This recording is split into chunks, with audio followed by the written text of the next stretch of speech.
All right, so I think I can probably design some levels on my own out off stream. It's probably not the most interesting thing, but cool. We've got the boost pads working. I'm pretty happy with that. So now I would like to add a little bit of sound to the game, and that's going to be quite fun, I think. So let's play around with some sounds. First thing, I want to have something nice and blingy for when you pick up the stars. So that's under collectibles, star. Cool. So let's bring in a sound player. I think we need. What?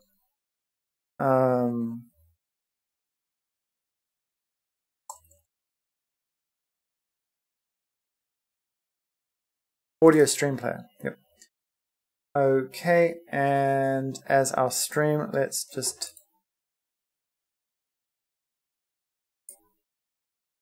go fishing for some cool sound effects, shall we? In my assets here, I've picked out a few free sound effects. Not that one.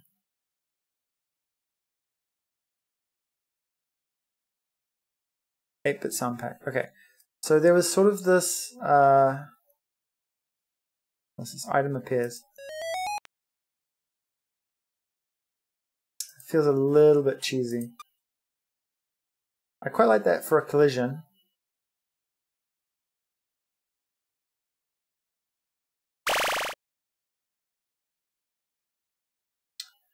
I found something that I really liked before, but I can't remember what it is.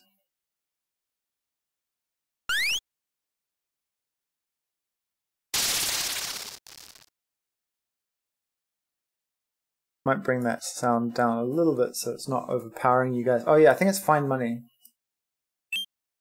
There we go. That Find Money sounds really nice.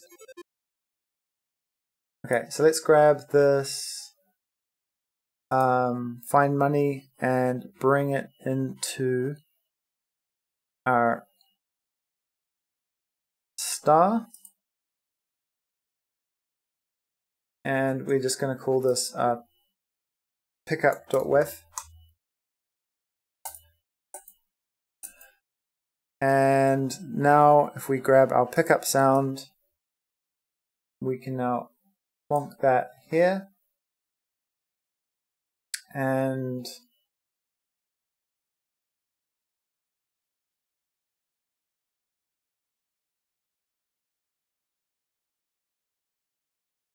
I think we want to have some sort of audio bus.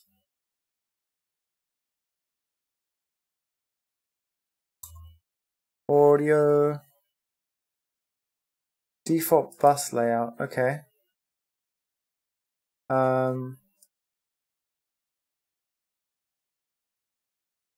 So what we want to do here, I guess, in our game, I might just make an audio folder.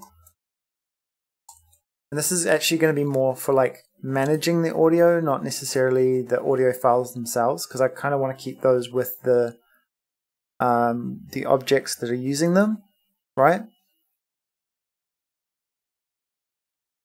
So then within this audio folder, we can create a new resource. And I believe there are a few. So there's an audio bus layout. And we're going to save that in audio. And we're just going to call this default audio bus layout. Okay. And then that is going to allow us to change some different like channels essentially, right? So we're going to have a collectibles sound bus. I guess that's all we're going to really need right now. And we'll figure out the different audio effects later. Okay, so then we go into our project and set our bus layout. to this bus layout we've just set up, right? And all of this looks roughly okay.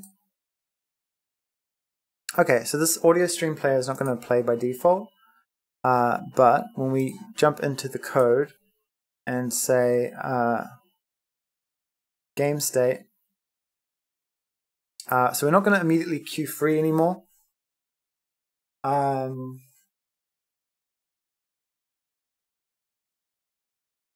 Or maybe we should. Maybe we should just have a global audio handler.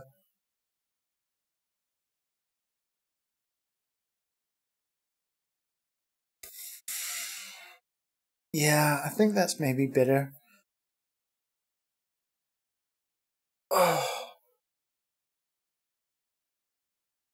And that will allow us to not to worry so much about the sound effects like overlapping and things. Okay, let's do it that way. Let's do it that way. So if we create a new scene, right, and we're just going to call this the audio manager. Okay, and it's just going to be a node.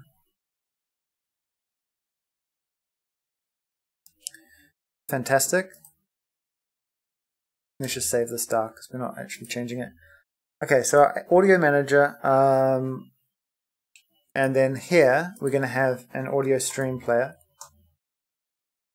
and that is just going to be the collect star sound, right? And this one, I guess it makes sense for this to be in here now, and we'll create a new folder and call this sound effects. I just totally backtracked on myself there, but I think I just realized we kind of just want the stars to die of their own accord and not have to worry about the sound players. Like if we wanted, let's say, a really long sound effect for the star, like bling, bling, bling, bling, bling. Yeah, exactly like that. And we kind of want the star to just die and get it out of memory, and we don't want it hanging around. We don't want to worry about it colliding with stuff because it's still alive. I think this allows us to sort of forget about the audio on the node that's being destroyed and just transfer that responsibility to this manager. And then that allows us to essentially set this auto load, right? So we're going to have like a global audio manager essentially. And that will allow any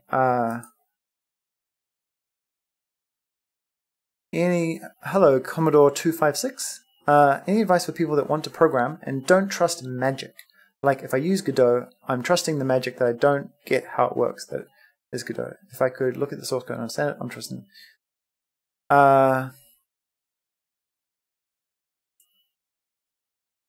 So you're saying like want to program? Does that mean want to learn to program? Are you an intermediate programmer? Are you new? I guess it depends on your experience.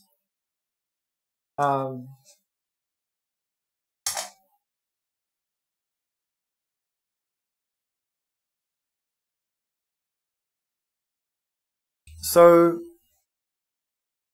when I first started programming, so I've been programming for 22 years now, right? And I've been a professional developer for over 15 years. When I first started, I was literally just doing little games and stuff, so I didn't really care about magic, as you put it. And then I sort of went to university to study computer science, and in university we did like a lot of Java stuff and things, and that's where you learn all the low-level stuff. And when you learn all the low level stuff, you kind of think, oh, no magic, right? Because you're like, oh, I've learned all this low level stuff. I want to use this knowledge. So you're sort of like, you're a hammer and everything starts to look like a nail, right? You've got this low level knowledge and you start thinking, I want to do low level stuff. But the further along my career I got, the more I realized that magic is good. My favorite programming language is actually Ruby, because of the magic. The more that you can get out of your head, I struggled to afford uni as well, and I actually dropped out and did a development course as well. Right? You don't trust it. Well, if you're not willing to trust other people, then programming's not for you, mate. Because you're using a laptop that was designed by a team of thousands of people. Like, it took probably over 1,000 people just to design the chip that is running your CPU. Right? Let alone the operating system, all the software that you're running, and everything else you're using. If you're not going to trust other people, then you're in the wrong industry. You need to trust the magic. If you want to work at a high level and produce value at a high level, you're going to have to trust magic. Otherwise, you should learn how to be a chip developer and go learn some electronics. Right? I hope that doesn't sound harsh, but that's what I've learned, in 15 years of being a professional, is that if you want to make things happen, you have to use tools. And those tools inherently have magic, right? And the only way, then you work on low-level stuff and you sell your tools to people who do want to make things using high-level, right? So if you want to make a game, you're going to have to trust in magic. If you want to make game-making tools, then you can build your own magic and sell it to people as a tool. Does that make sense?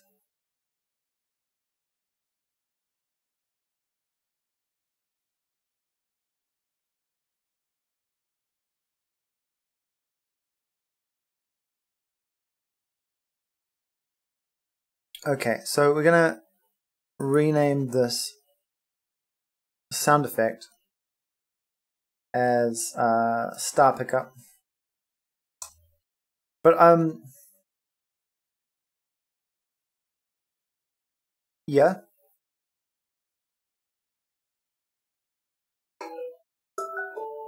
We did have games before third-party middleware.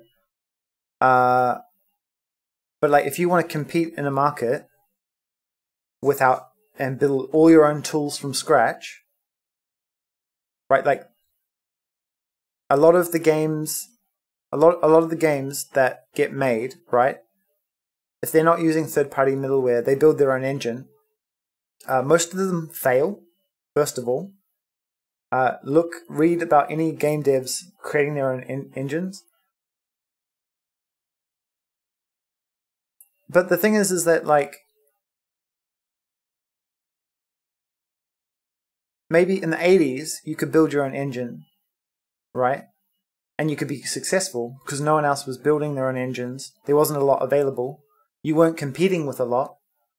So they were able to be successful. And also those engines to begin with were incredibly simple. But we've got to a point in our society where we need to rely on other people's technologies in order to push the boundary, right?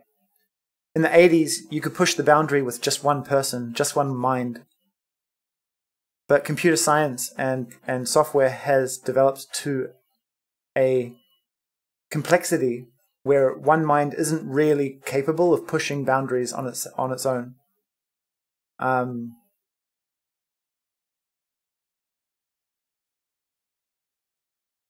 I haven't heard of Suckless, no.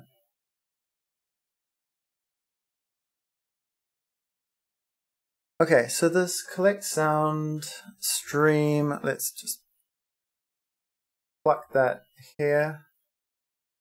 And maybe I'm going to organize this with some nodes, just so we know where things are.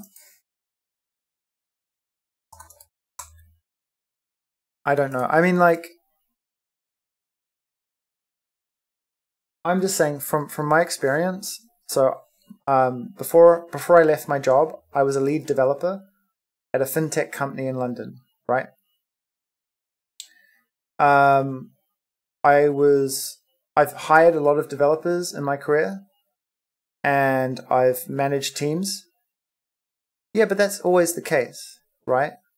No programmer in this world ever tries to write too many lines of code, more than they need. You have to trust that the people whose tools you're using actually have the same intent, like best intentions in mind, right? No one goes out seeking to write some shitty code. No one, right? But they always make trade-offs, and there will always be trade-offs in software. Okay, so for instance, Godot. The team behind Godot have put together a fantastic game engine. Have they made some shortcuts? Have they taken some shortcuts? Sure. Are there some bugs that really should be fixed but just aren't? Sure. But what they've done is they've made a trade-off. They said, well, we can implement this feature and wait for it to be perfect, or we can implement it and ship it this week and still provide value to the people using our tool, regardless of a couple of bugs here and there. And they make those trade-offs, right?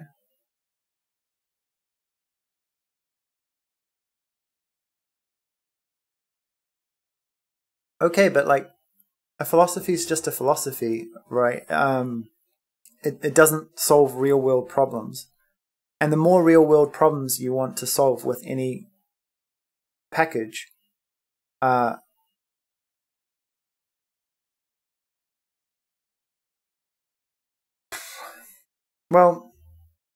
I mean, going back to what I was saying before, right? I've hired a lot of people. I've led teams of developers for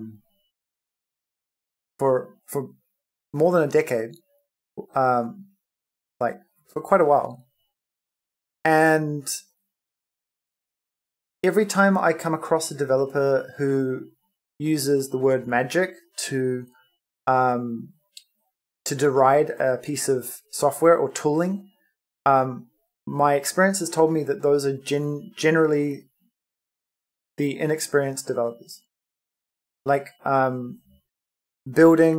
were building startups using Ruby on Rails, and I know that a lot of people will say that like Rails is magic and they'll discount it. And then I was like, well, if you want to build fast, like what you always have to prioritize in a startup is time to market. And like your philosophy of like computational purity might be okay in an academic context, but in the marketplace, it doesn't get you very far, right? You're not going to get investors because you've got 500 lines of code less than your competitor. It just doesn't work that way. And so what you need to start thinking about is, regardless of the lines of code, how am I bringing value to the people who I want to be my customers? And I used to think that way like before. Like 20 years ago, I absolutely thought that way. I remember telling my teacher, I was like, why on earth is there not just a version of Windows that's black and white to save RAM? Because no one would buy it. Right? Same thing with these tools. Like, you're not going to get this purity. If you don't learn to make good trade-offs in software, you're going to fail. That's my opinion. It's never black and white. There's never a perfect solution.